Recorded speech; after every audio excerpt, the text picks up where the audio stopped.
Hi there, welcome to an evening additional broadcast from Indycar. I'm Gordon Ross. Today is Monday, the 20th of August 2018.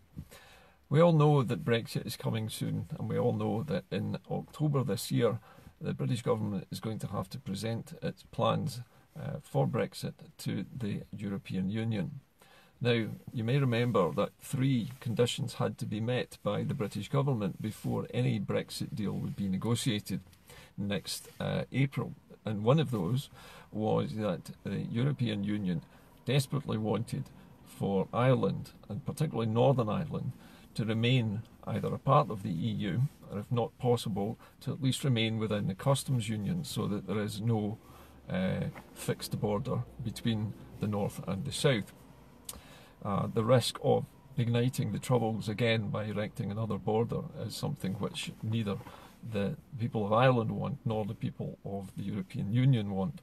The problem is, up until now, the British government has found no way of doing this, no way of guaranteeing a frictionless border. The European Union has offered, pretty generously, I think, in my own opinion, the idea of the whole of Northern Ireland remaining in a customs union, effectively in alignment with the European Union in every respect, so that trade can continue across the border uninhibited and without any kind of border checks. But the problem is that the British government cannot allow that, because that would mean that one part of the United Kingdom was in customs union, when the British government's red lines said that they would come out of the customs union. They would not permit that. The Democratic Unionist Party is also dead set against special treatment for Northern Ireland, because they favour a hard Brexit. They want to be out completely and part of the United Kingdom on its own. So there's a terrible price to be paid for all these vested interests. The other problem that's not talked about is the fact that the other 2 conditions that the European Union have laid down. One is Gibraltar, and this is never mentioned in the British press. It's never mentioned by the BBC, but the British government has to come to an accommodation with Spain on the future of Gibraltar, and Gibraltar also needs to remain a part of the customs union at the very least, so that it can continue to trade across its own land border into Spain, which of course it's really a part of anyway. Nothing has been heard about that either, although we have been assured that there is a solution to that problem. And the third, and probably the least contentious of the 3 issues that the European Union want the UK to solve, is the rights of the European settlers, people who have migrated to the United Kingdom and have settled here, and it is to guarantee their rights to remain as European citizens and British citizens after Brexit without any preconditions whatsoever.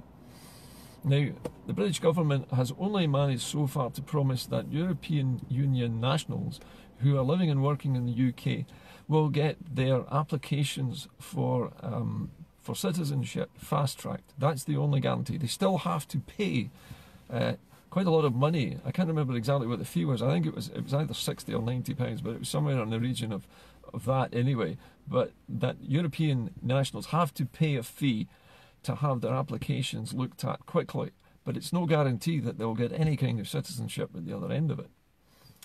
So as far as we can see, the British government has made absolutely no progress in 2 years towards sorting out any of these 3 preconditions. And remember that they have to solve all 3. All 3 of them must be met by October the 18th, or there will be no Brexit deal. Now that means that there can't be any negotiation, but it also means there can be no transition period either. And at the moment, the transition period is off the table completely, because they missed the first deadline for these 3 preconditions. So when the meeting takes place between Barnier and Mrs May, who has decided to micromanage the whole business of Brexit, but when this happens and the British government puts forward its proposals, and if, as I expect, the European Union rejects them because they fall short of what has been asked for, then all deals are off. There will be no Brexit deal whatsoever, because there can't be, and there can't be any kind of transition period, because they haven't met the first preconditions, which were these 3 conditions: Northern Ireland border sorted, European citizens sorted, and the issue of Gibraltar trading into and out of the EU sorted. None of them has been sorted so far. They have 6 weeks left to put this right and to get it in writing in a form that the European Union will accept. If Mrs May moves towards any kind of customs union, then 100 Brexit supporting MPs, 100 hard Brexit supporting MPs who want no deal whatsoever, are prepared to mutiny and vote against accepting the deal. And if that happens, then we're stuck again. We're back to being in a cleft stick. We have no deal, we have no transition period, and we have a government whose confidence has disappeared, and we might be stuck with another general election, which will cause more paralysis in the UK and more confusion and another deep drop in the pound's value. All of these things could have been predicted, and indeed are being predicted by pundits across Europe. Political experts across Europe are agreed that the British government is not looking as though it's going to come up with the goods, because it can't. It cannot square the circle. It cannot please the hard Brexiteers who want out with no deal.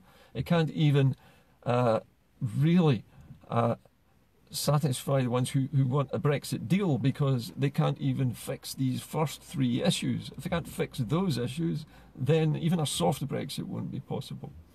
It's looking more and more likely that Britain is going to crash out with a hard Brexit with no deal. The European Union is expecting it.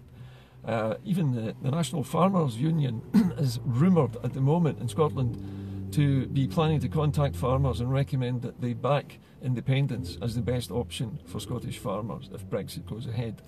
Not only that, but the British government is about to send out warnings, these technical papers, to businesses across the UK on what to do in the event of a no-deal Brexit, because it is looking so likely now that it's almost it's almost unthinkable, but it is looking like it's going to happen.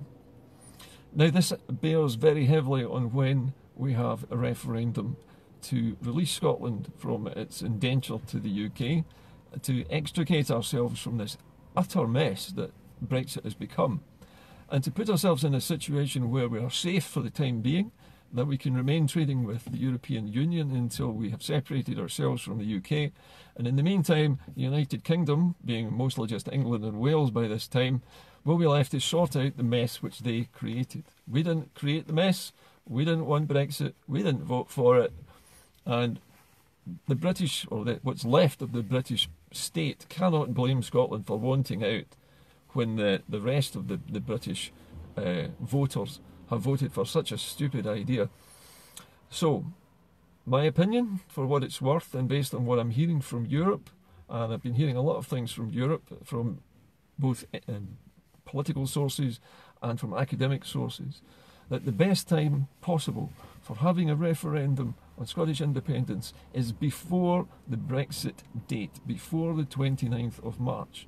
So that means whatever date is called, if it's called by the SNP at their conference, fine. If it's not, but if it's called sometime just after the official breakdown of talks between Mrs May and Mr Barnier, it has to be sometime very soon, and it will have to be in the autumn, because we just won't have enough time left to remove ourselves from the Brexit equation. Remember that Scotland has a great deal of valuable assets which the European Union will need, things like gas, spare electrical capacity, which we are gradually building up because of our massive renewables energy reserves, particularly marine renewables.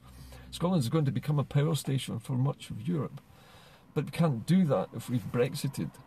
We have a great deal of research going on into things to do with medicine, science, space flight, space travel.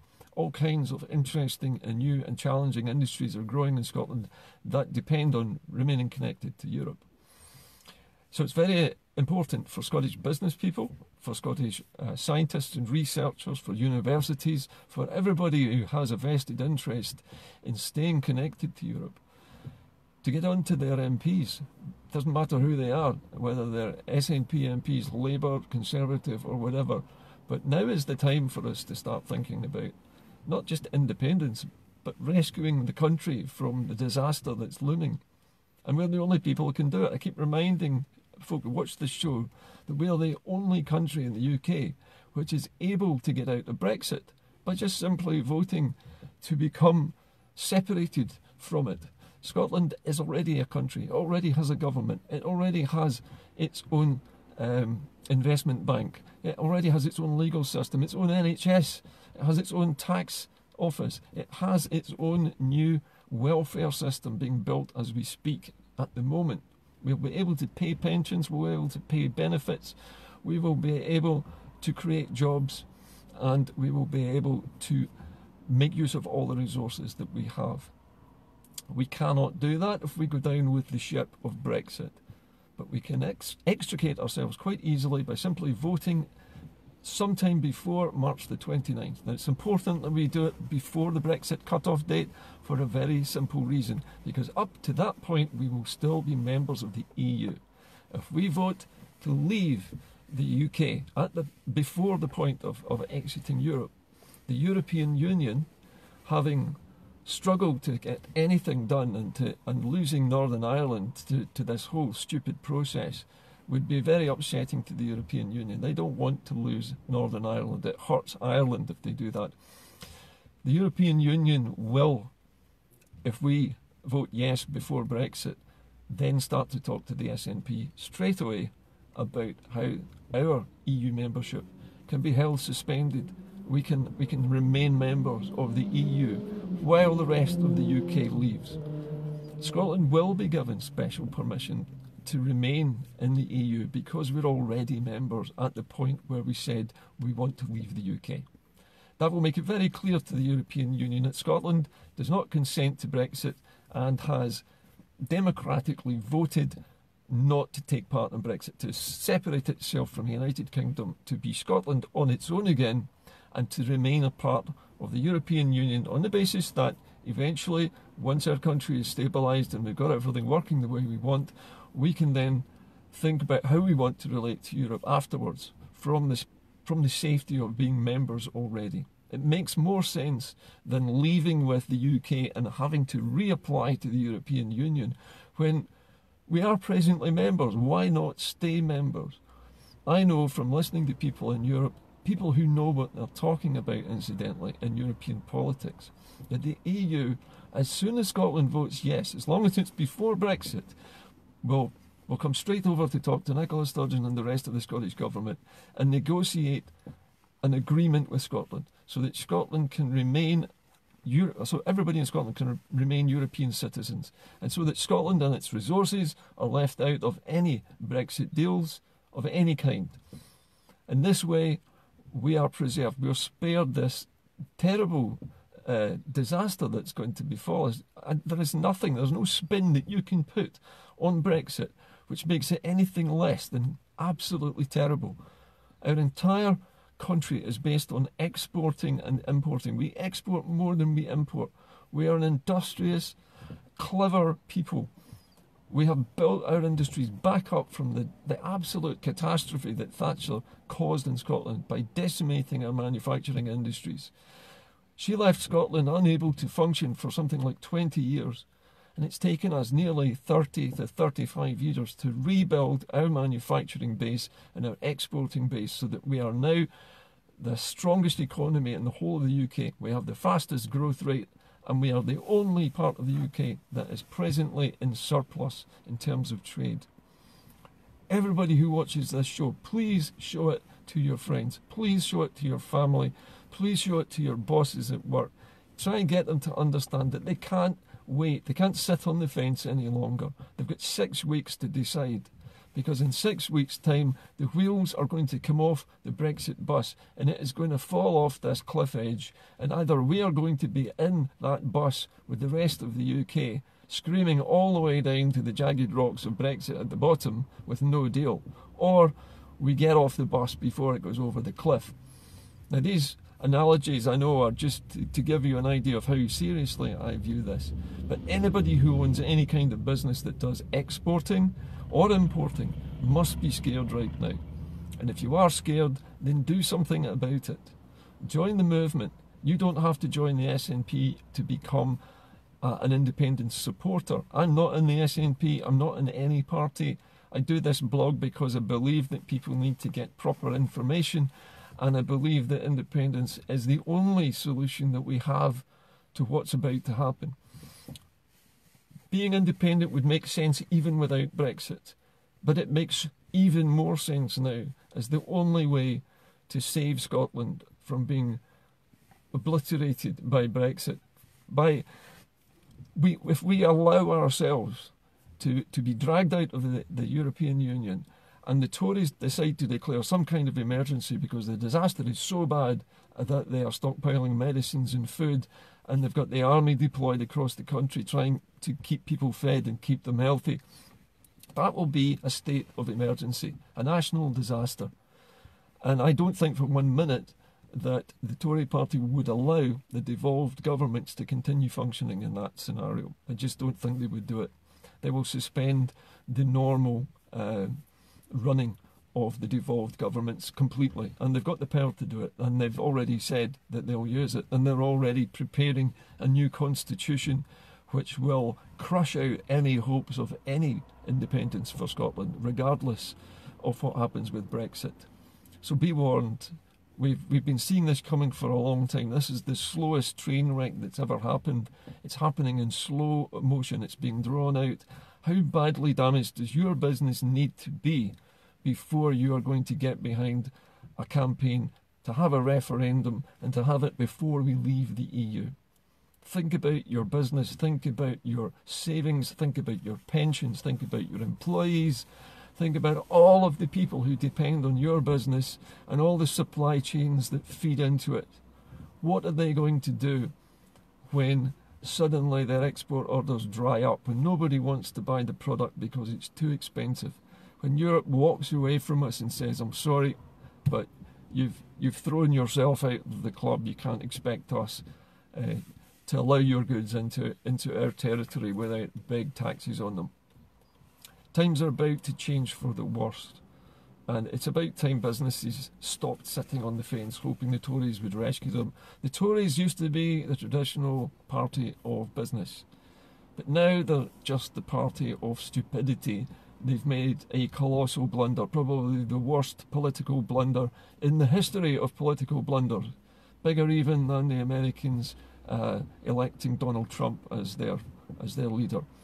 But we have Brexit. It is the cluster, I was going to say a bad word there, but it is the cluster disaster to end them all. And it's time that we got off the Brexit bus before it falls off the cliff. That's all I've got to say. But remember, the facts will speak for themselves. In 6 weeks' time, well, whatever I've said, it'll either be true or not, but something bad is going to happen in 6 weeks' time. It's just a question of whether we want to be a part of what happens afterwards. And that's what you've got to ask yourself. If you're in business, or you have a business, or you're worried about your job because you work in a business which is exporting, now's the time to lean on your boss. Now's the time to lean on your workmates, your supervisor, the cleaners, whoever else you can get hold of. Rally them, because it's a case of self-preservation. If we don't do this, nobody else is going to save us. This is probably the bleakest time in Scotland's history since the Wars of Independence, since we freed ourselves once before from the grip of a very stupid ruler who at that point was basically just trampling us in the dust. And we're having the same treatment now, although in a slightly less violent way. It's much more civilised, but we're still being ignored, trampled in the dust and told what we've to do. And I think we've all had about enough of it. Anyway, I'm off. I have to go back and get a bit of a rest. It's been a long, busy day. But remember, folks, you've only got 6 weeks left. 6 weeks is all there is to save Scotland from Brexit. And I think now's the time, all those idiots who voted no because they thought that the UK was safer than being independent, well, I'm sorry, but you've been proved wrong, okay? Maybe we're just going to have to accept that people voted no because they thought they'd be safer. Fair enough, okay, you thought that. But you were wrong, unfortunately. The British government has proved completely unreliable. And not only unreliable, but they've done the exact opposite of what they promised that they would do. There's no shipyard jobs. They've gone. They've suspended the contracts. They're rerunning the entire bidding process. so that all the yards in England will be competing against the 2 remaining yards in Scotland. And which of those yards do you think will then get the orders that were promised to Scotland years ago? I'll be willing to bet you it won't be us.